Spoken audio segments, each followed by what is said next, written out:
Hello friend, welcome to my YouTube channel DK medical education. आज हम बात करने वाले हैं ह्यूमन एनाटॉमी एंड फिजियोलॉजी का chapter number 2, structure of cell. Let's start the video. जो सेल होता है उसे साइटो भी बोला जाता है और इसका अध्ययन करना साइटोलॉजी कहलाता है। चलिए देखते हैं introduction. Cell are the body smallest functional unit. कोशिका शरीर की सबसे छोटी इकाई होती है। They are grouped together to form tissue. उन्हें ऊतक बनाने के लिए एक साथ इकट्ठा किया जाता है। Which has a specialized function, जिनमें से प्रत्येक में एक विशेष कार्य होता है, जैसे ब्लड, मसल, बोन्स। आगे देखते हैं। Different tissue are grouped together to form tissue. विभिन्न ऊतक अंग बनाने के लिए एक साथ समूह में होते हैं, जैसे heart, stomach, brain. Organs are grouped together to form systems of which perform a particular function. अंगों को एक साथ सामूहिकृत किया जाता है, जिसमें से एक विशेष कार्य करता है। एग्जाम्पल है, the digestive system is responsible for taking in digestion of absorbing food. पाचन तंत्र भोजन को अवशोषित करके पाचन करने के लिए जिम्मेदार होता है। Which involves a number of organ including the stomach and intestine, जिसमें पेट और आंत सहित कई अंग शामिल होते हैं। आगे चलते हैं। कंपोनेंट्स एंड और पार्ट्स ऑफ द सेल। पहला है plasma membrane. It is also called cell membrane. इसे सेल झिल्ली भी कहा जाता है। The plasma membrane consist to long of phospholipid with protein and sugar embedded in them. Plasma झिल्ली में प्रोटीन और शुगर में प्रोटीन और शुगर के दो लंबे फॉस्फोलिपिड शामिल होते हैं। अगला है nucleus. It is the largest structure present almost in the centre of a cell. यह लगभग एक सेल में केंद्रक में मौजूद सबसे बड़ी संरचना होती है। It is bounded by nucleus membrane और involve nucleus certain bodies genetic material, जैसे डीएनए और आरएनए। यह बिखरे हुए झिल्ली को बाधित किया जाता है। निकोस कुछ जेनेटिरियल मटेरियल डीएनए, आरएनए जैसे शामिल होते हैं। आगे चलते हैं। अगला है mitochondria. Mitochondria also called as power house of cell. Mitochondria को कोशिका का पावर हाउस भी कहा जाता है। They help occur the cytoplasm. वे साइटोप्लाज्म को ठीक करने में मदद करते हैं। They help in turn the energy we take from food into energy that the cell can use. वे भोजन से ली गई ऊर्जा को उस ऊर्जा में बदलने में मदद करते हैं जिसका उपयोग कोशिका कर सकती है। अगला है ribosomes. These are things granules composed of RNA and protein. ये दानेदार होते हैं, आरएनए और प्रोटीन से बना होता है। Ribosomes are also found other outer surface of the nuclear involve and rough into plasmic root. Ribosome परमाणु की अन्य बाहरी सतह पर पाए जाते हैं और प्लाज्मिक मार्ग, यहाँ पर ER का मतलब है एंडोप्लाज्मिक रेटिकुलम, में मोटे होते हैं, जहाँ वे कोशिका से ट्रांसपोर्ट के लिए प्रोटीन का निर्माण करते हैं। आगे चलते हैं। अगला है एंडोप्लाज्मिक रेटिकुलम, जिसको शॉर्ट फॉर्म ER भी बोला जाता है। It is the most expensive cell organelle present in the cytoplasm. यह साइटोप्लाज्म में मौजूद सबसे महत्वपूर्ण सेल ऑर्गन होता है। It consist of 2 membrane. इसमें 2 झिल्ली होती है। अगला है it is divided into 2 types. ER होता है वो 2 भागों में बांटा जाता है। पहला है ग्रेनुअल और rough plasmic reticulum. It is containing ribosomes. इसमें राइसोसोम होते हैं। The ribosomes are the site of protein synthesis. Ribosomes protein संश्लेषण करते हैं। दूसरा है agranular smooth plasmic reticulum. This type of endoplasmic reticulum synthesis lipid and steroid hormone. इस प्रकार के एंडोप्लाज्मिक रेटिकुलम संश्लेषण लिपिड और स्टेरॉयड हार्मोन होते हैं। They also store and release calcium. वे कैल्शियम को स्टोर और रिलीज भी करते हैं। आगे चलते हैं। अगला है Golgi apparatus। It is a cup shape structure. यह एक कप के आकार की संरचना होती है।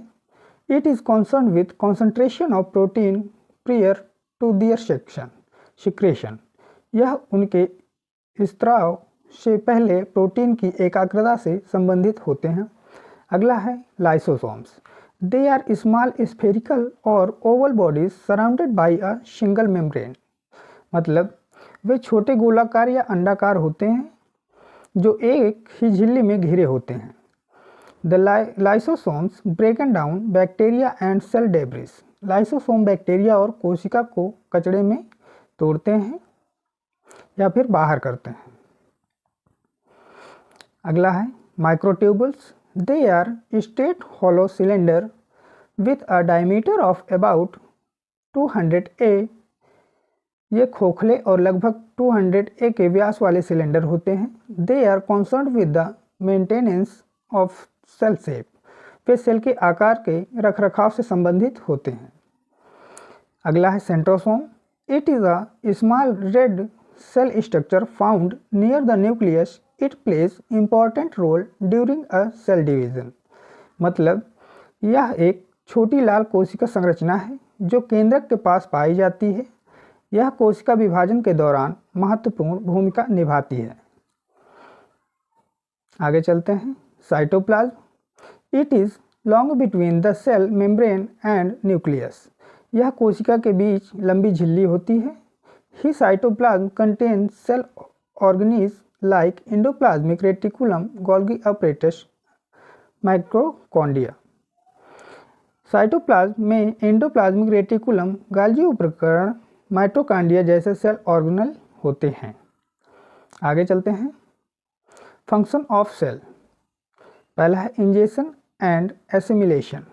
The cell ingests chemical substances like amino acids from intercellular और interstitial fluid.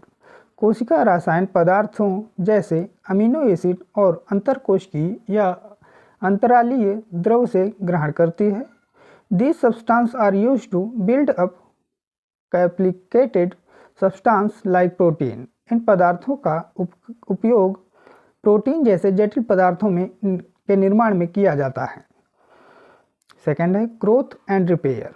The injection and assimilation materials are used to synthesize new protoplasm. यह इंजेस्टेड सामग्री का उपयोग नए प्रोटोप्लाज्म को संश्लेषित करने के लिए किया जाता है।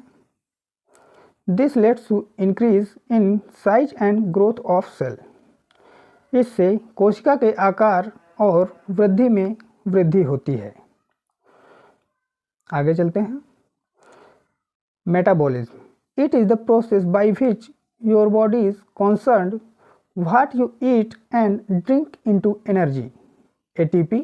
यहाँ पे एटीपी को एड्रेनाइन ट्राइफॉस्फेट कहा जाता है। यह वह प्रक्रिया है जिसके द्वारा आपका शरीर जो कुछ भी खाता और पीता है उसे ऊर्जा में परिवर्तित करता है। It is involve two process. पहला एनाबॉलिज्म, दूसरा कैटाबॉलिज्म। एनाबॉलिज्म क्या होता है? In which the injection and assimilated food material is used for growth and repair. जिसमें खाद्य सामग्री को निगलने के लिए प्रयोग किया जाता है। सेकेंड है catabolism, in which food material is broken down to release energy for various function of the cell। मतलब जिसमें खाद्य सामग्री है उसके लिए ऊर्जा प्राप्त करने के लिए तोड़ा जाता है। कैटाबॉलिज्म मतलब ब्रेकन डाउन करना।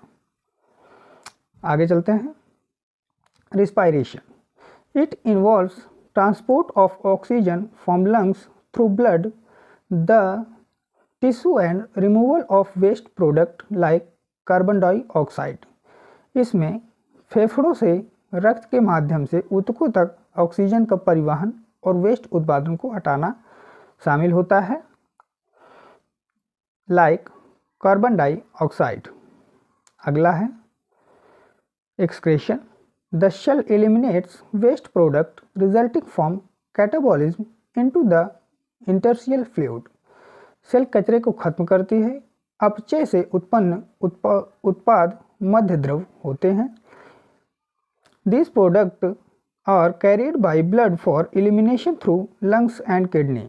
इन उत्पादों को फेफड़ों और गुर्दे के माध्यम से निकलने के लिए रक्त द्वारा ले जाया जाता है। आगे चलते हैं। अगला है reproduction. After growing to an optimum size of cell divides into daughter cells. एक के बढ़ने के बाद अधिकतम आकार जिसमें कोशिका विभाजित होती है, reproduction of cell occurs by mitosis and meiosis. कोशिका का प्रजनन समसूत्री और अर्धसूत्री विभाजन द्वारा होता है। पहला देख लेते हैं mitosis. It is the type of cell division that result in the formation of two daughter cells, each with some number and kind of chromosomes as the parent cell. यह कोशिका विभाजन का प्रकार है जिससे परिणाम स्वरूप माता पिता कोशिका के रूप में कुछ संख्या और प्रकार के गुणसूत्रों के साथ दो डॉटर कोशिकाओं का निर्माण होता है। दूसरा है meiosis. It is a type of cell division that result in the formation of 4 daughter cells, each with the half number chromosomes as the parent cells. यह एक प्रकार का कोशिका विभाजन है जिसके परिणाम स्वरूप माता पिता कोशिकाओं के रूप में आधी संख्या वाले गुणसूत्रों के साथ 4 डॉटर कोशिकाओं का निर्माण होता है। आशा करता हूँ आपको समझ में आया होगा। अगर नहीं समझ में आया है, डिस्क्रिप्शन में PDF का लिंक प्रोवाइड कर दूंगा, आप वहाँ से PDF डाउनलोड कर सकते हैं। ऐसे ही मेडिकल से संबंधित वीडियोस के लिए हमारे चैनल को लाइक एंड सब्सक्राइब करना ना भूलें और बेल आइकन को दबाना ना भूलें। Thank you.